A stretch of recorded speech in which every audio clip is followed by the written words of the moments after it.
નમસ્તે મારા મહેનતુ મકર રાશિના મિત્રો, તમારા જીવન પર વિચાર કરવા માટે થોડો સમય કાઢો. શું તમને ક્યારેય એવું લાગ્યું છે કે તમે સતત મહેનત કરી રહ્યા છો, પરંતુ તમારું લક્ષ્ય હંમેશા એક ડગલું દૂર લાગે છે? જાણે કોઈ અદૃશ્ય શક્તિ તમને પાછળ રાખી રહી હોય, જાણે દરેક વખતે વસ્તુઓ તમારા પક્ષમાં થઈ રહી હોય, ત્યારે કંઈક એવું બને છે જે તમને શરૂઆત તરફ પાછા લાવે છે. જો તમને આવું લાગ્યું હોય, તો આજનું નિવેદન ફક્ત ભવિષ્યવાણી નથી. તે એક જવાબ છે, એક જવાબ જે તમારા ભૂતકાળના સંઘર્ષોને સમજાવશે અને તમારા ભવિષ્યને પણ માર્ગદર્શન આપશે. તે તમને કહેશે, હવે કાળજીપૂર્વક સમજો, તમારા જીવનમાં જે કંઈ બન્યું તે કારણ વગર નહોતું. તે એક તૈયારી હતી, એક તૈયારી તમને અંદરથી મજબૂત કરવા માટે હતી. કારણ કે હવે જે સમય શરૂ થવાનો છે તે તમને તમારી મહેનતનું ફળ લાવશે. હવે ચાલો આ સમગ્ર પરિવર્તન પાછળની શક્તિ વિશે વાત કરીએ. કેતુ. પરંતુ આ વખતે, કેતુ તમને ડરાવવા નથી આવી રહ્યો. આ વખતે, કેતુ તમને મુક્ત કરવા આવી રહ્યો છે, એવી વસ્તુઓથી જે તમને અંદરથી બાંધી રહી હતી. તે ડરથી જે તમને આગળ વધતા અટકાવી રહ્યા હતા, અને તે અવરોધોથી જે વારંવાર તમારા માર્ગમાં ઊભા હતા. મકર રાશિના લોકો, તમે તમારા જીવનના એક એવા તબક્કામાંથી પસાર થઈ રહ્યા હતા જ્યાં બધું સમજ્યા છતાં, તમે કંઈ પણ બદલી શક્યા નહીં. પરંતુ હવે, તે પરિસ્થિતિ ધીમે ધીમે બદલાવાની છે. આ પરિવર્તન ઝડપી નહીં હોય, તે શાંતિથી આવશે, જેમ સૂર્યોદય પહેલાં અંધકાર ધીમે ધીમે અદૃશ્ય થઈ જાય છે. તમે તેને જાતે અનુભવશો. તમારું મન પહેલાં કરતાં વધુ શાંત થશે. તમારા નિર્ણયો સ્પષ્ટ થશે, અને સૌથી અગત્યનું, તમે તમારી જાત પર વિશ્વાસ કરવાનું શરૂ કરશો. આ એક સંકેત છે કે તમારી અંદર પરિવર્તન શરૂ થઈ ગયું છે. હવે, એક વધુ મહત્વપૂર્ણ વાત સમજો, આ સમય ફક્ત તમારા માટે છે. આ આગળ વધવાનો સમય નથી. આ સમય તમને તમારી સાચી ક્ષમતાનો પરિચય કરાવવાનો છે. તમે શેના માટે બન્યા છો? તમે કઈ દિશામાં જઈ રહ્યા છો? આ બધું ધીમે ધીમે સ્પષ્ટ થશે. પરંતુ દરેક પરિવર્તન એક કસોટી સાથે આવે છે, અને આ વખતે, કસોટી એ છે કે તમે કેવી રીતે જવા દેવા તે જાણો છો કે નહીં. કેતુ હંમેશા તે છીનવી લે છે જેની સાથે આપણે વધુ પડતા જોડાયેલા છીએ. જ્યારે તમે જવા દેવાનું શીખો છો ત્યારે જ તમને ખરેખર તમારા માટે શું છે તે મળશે. આવનારા સમયમાં, તમારા જીવનમાં બે વસ્તુઓ એકસાથે ફરશે. એક તરફ, કેટલીક વસ્તુઓ દૂર થઈ જશે, અને બીજી તરફ, કેટલીક વસ્તુઓ આવશે. તમારા જીવનમાં કેટલીક નવી બાબતોનો પ્રવેશ થશે, અને આ સંતુલન તમારા ભાગ્યને બદલી નાખશે. હવે પ્રશ્ન એ છે કે, આ સમયમાં સૌથી મોટી તક કઈ છે? કઈ ભૂલ તમને પાછળ રાખી શકે છે, અને કઈ આદત અપનાવવામાં આવે તો, આવનારા મહિનાઓમાં તમે વર્ષોથી રાહ જોઈ રહ્યા છો તે તમારા જીવનમાં પરિવર્તન લાવી શકે છે. આજે આપણે આ બધી બાબતોનું વિગતવાર અન્વેષણ કરીશું. તો, વિડિયોને અંત સુધી ધ્યાનથી જુઓ, કારણ કે આજે તમને જે સંકેતો મળવાના છે તે તમારા ભવિષ્યની દિશા નક્કી કરી શકે છે. તો, મકર રાશિના જાતકો, ચાલો આમાં ઊંડા ઉતરીએ. એક મોટો ફેરફાર, પણ તે પહેલાં, કૃપા કરીને વિડિયોને લાઇક કરીને તેને હાઇપ કરો અને કોમેન્ટ સેક્શનમાં તમારા હૃદયથી ઓમ નમઃ શિવાય લખો. હવે, મકર રાશિના લોકો, સૌથી મહત્વપૂર્ણ અને ગહન વાત સમજો. આપણે જે પરિવર્તન વિશે વાત કરી રહ્યા છીએ તે નાનું નથી. આ એક સંપૂર્ણ તબક્કો છે જે તમારા જીવનમાં 29 માર્ચ 2026 5 ડિસેમ્બર 2026 સુધી સક્રિય રહેશે. આ લગભગ 8 મહિના હશે, જ્યારે બધું ધીમે ધીમે બદલાતું દેખાશે. હવે અહીં સમજવા જેવી મહત્વપૂર્ણ વાત એ છે કે આ પરિવર્તન ફક્ત બાહ્ય નહીં હોય. તે તમારા જીવનના તે ભાગ સાથે જોડાયેલું છે જ્યાં સૌથી વધુ ઉતાર ચઢાવ આવે છે. જ્યોતિષશાસ્ત્રની દૃષ્ટિએ તેને 8મું ઘર કહેવામાં આવે છે. પરંતુ સરળ શબ્દોમાં કહીએ તો, આ તે સ્થાન છે જ્યાં તમારી મુશ્કેલીઓ, ભય અને છુપાયેલી શક્તિઓ રહે છે. અને અત્યારે, કેતુ આ ક્ષેત્રમાં સક્રિય છે. તેથી જ, ભૂતકાળમાં, તમે કોઈ કારણ વગર તણાવ અનુભવ્યો છે. ક્યારેક, બધું અચાનક બંધ થઈ ગયું હોય તેવું લાગતું હતું. જાણે વસ્તુઓ નિયંત્રણમાં હોય, છતાં તે બંધ ન હોય. પરંતુ હવે, અહીં એક મોટો ફેરફાર થઈ રહ્યો છે. કારણ કે કેતુ હવે મઘ નક્ષત્રમાં પ્રવેશ કરી રહ્યો છે. અને મઘનો અર્થ શું છે? સિંહાસન, સત્તા અને આદર.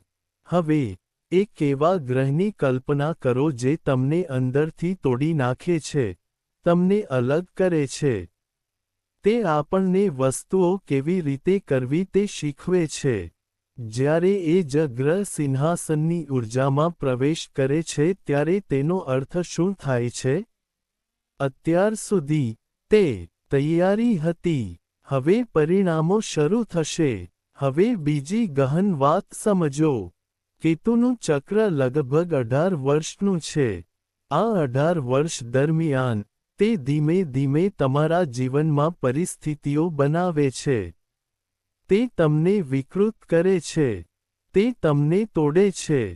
અને અંતે, તે તમને મજબૂત બનાવે છે. અને હવે, જ્યારે આ ચક્ર તેના અંતિમ તબક્કામાં પહોંચે છે, ત્યારે અચાનક, જે વસ્તુઓ પહેલા અવરોધો હતી તે હવે માર્ગ બની જાય છે. હવે, કેતુ જ્યાં સ્થિત છે ત્યાં બીજું જોડાણ બને છે. તેની સામે બરાબર 180 ડિગ્રી. રાહુ અસ્તિત્વમાં છે. મતલબ કે, જો કેતુ તમારા જીવનના ઊંડા, આંતરિક ભાગોને બદલી રહ્યો છે, તો રાહુ સંપત્તિ અને મૂલ્ય ઘટકને સક્રિય કરી રહ્યો છે. આનો સીધો અર્થ શું છે? તમે આંતરિક રીતે બદલાઈ રહ્યા છો, અને બાહ્ય રીતે તકો વધી રહી છે. પરંતુ એક શરત છે. રાહુ તમને ઘણું બધું આપી શકે છે. પરંતુ જો કેતુ સ્થિર હોય એટલે કે, જો તમે તમારા આંતરિક ડર, જૂના વિચારો અને બિનજરૂરી જોડાણોને છોડી દો, તો તમારા માર્ગમાં આવતી સંપત્તિ અને વૃદ્ધિ ટકી રહેશે. ધીમે ધીમે, તમે જોશો. જ્યાં પહેલા અવરોધો હતા, ત્યાં હવે રસ્તાઓ હશે. જ્યાં પહેલા મૂંઝવણ હતી, ત્યાં સ્પષ્ટતા ઉભરી આવશે. અને સૌથી અગત્યનું, તમારી અંદર એક અલગ પ્રકારની શાંતિ આવશે. આ એક સંકેત છે કે આ સમગ્ર તબક્કો ફક્ત બાહ્ય પરિવર્તનનો નથી. તે એક એવો તબક્કો છે જે તમારા જીવનની દિશા બદલી નાખશે. હવે, મકર રાશિના જાતકો, સૌથી મહત્વપૂર્ણ વાત સમજો. આ સમયે, કેતુ એવી જગ્યાએ સક્રિય થઈ રહ્યો છે જે તમારા જીવનના સૌથી છુપાયેલા ભાગો સાથે જોડાયેલ છે. તે ભાગ જ્યાં તમારા ડર છુપાયેલા છે, જ્યાં તમારી સાચી શક્તિઓ પણ રહેલી છે.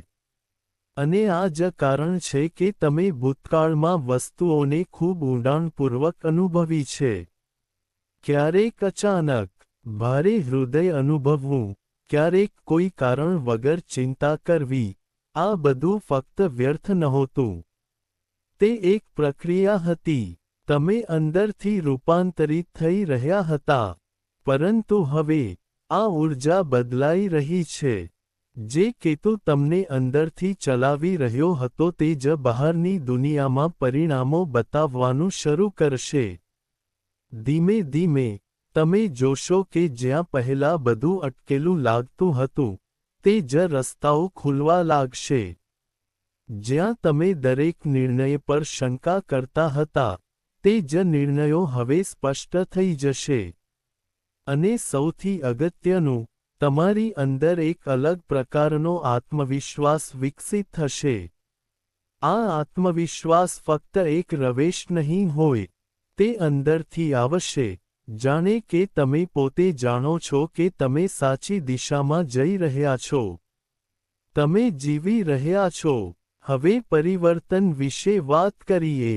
પહેલો પરિવર્તન તમારા વિચારોમાં છે. તમે દરેક બાબતમાં વધુ પડતું વિચારતા હતા.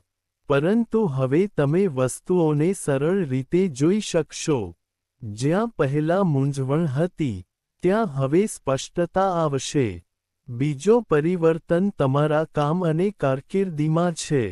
જો તમે ક્યાંક અટવાઈ ગયા હોવ અથવા તમને લાગ્યું હોય કે તમારી મહેનત ઇચ્છિત પરિણામો આપી રહી નથી, તો હવે તે મહેનત ધીમે ધીમે પરિણામો આપવાનું શરૂ કરશે.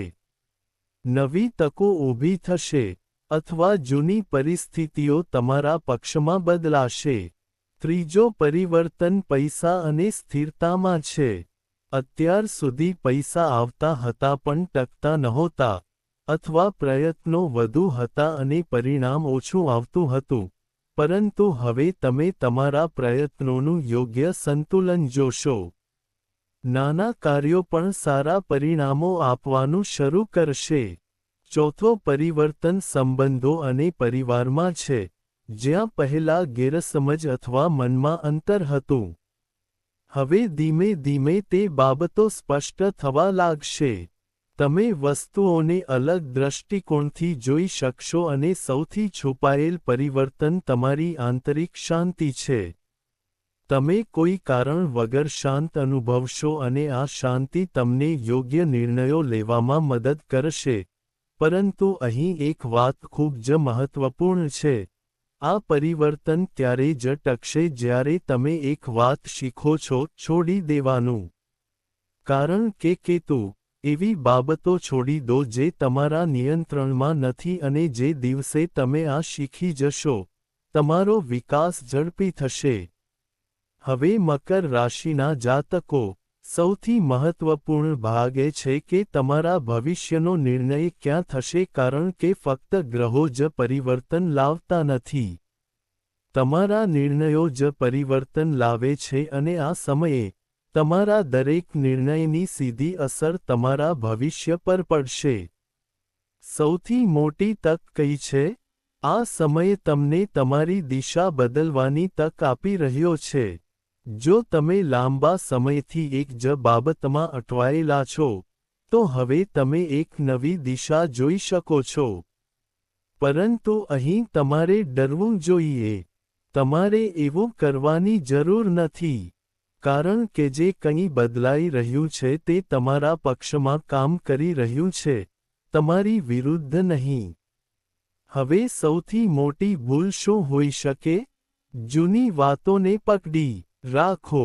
જો તમે એ જ વિચારો, એ જ લોકો, એ જ આદતોમાં અટવાયેલા રહેશો, તો આ પરિવર્તન તમને સંપૂર્ણ લાભ નહીં આપે. તેથી, જે દૂર થઈ રહ્યું છે તેને છોડી દો. હવે, બે વસ્તુઓ જે તમારા ભાગ્યને બદલી શકે છે. એક છે તમારામાં વિશ્વાસ અને તે શક્તિમાં જે તમને આટલા દૂર લાવ્યા છે. શંકા આવશે, પરંતુ તમારે તે શંકાથી ઉપર જવું પડશે. બે છે બલિદાન અને છોડી દેવા. બધું નિયંત્રિત કરવાનો પ્રયાસ કરશો નહીં. કેટલીક વસ્તુઓ છોડી દો, આપો, અને વિશ્વાસ રાખો કે જે તમારા માટે છે તે તમારી પાસે આવશે. હવે, અહીં એક ચેતવણી છે. જેમ જેમ તમે વૃદ્ધિ જોશો, અહંકાર ધીમે ધીમે અંદર ઘૂસી જશે, અને આ તમારી આખી યાત્રાને તોડી શકે છે. તેથી, તમે જેટલા ઊંચા જાઓ છો, તેટલા જ તમે મજબૂત રહેશો. યાદ રાખો, આ સમય ફક્ત તમને સફળ બનાવવા માટે નથી આવ્યો. આ સમય તમને અંદરથી બદલવાનો છે, અને જ્યારે કોઈ વ્યક્તિ અંદરથી બદલાય છે, ત્યારે તેની દુનિયા આપમેળે બદલાઈ જાય છે. તો, નિર્ણય તમારો છે. શું તમે આ સમયને ઓળખો છો કે તેને સામાન્ય સમયની જેમ પસાર થવા દો છો? જો આજનો સંદેશ તમારા મનમાં પડઘો પાડે છે, તો કૃપા કરીને વિડિયોને લાઇક કરો. ચોક્કસ કરો. ચેનલને સબસ્ક્રાઇબ કરો અને ટિપ્પણી મૂકો. હું પરિવર્તન માટે તૈયાર છું કારણ કે પરિવર્તન શરૂ થઈ ગયું છે, અને હવે તમારો વારો છે.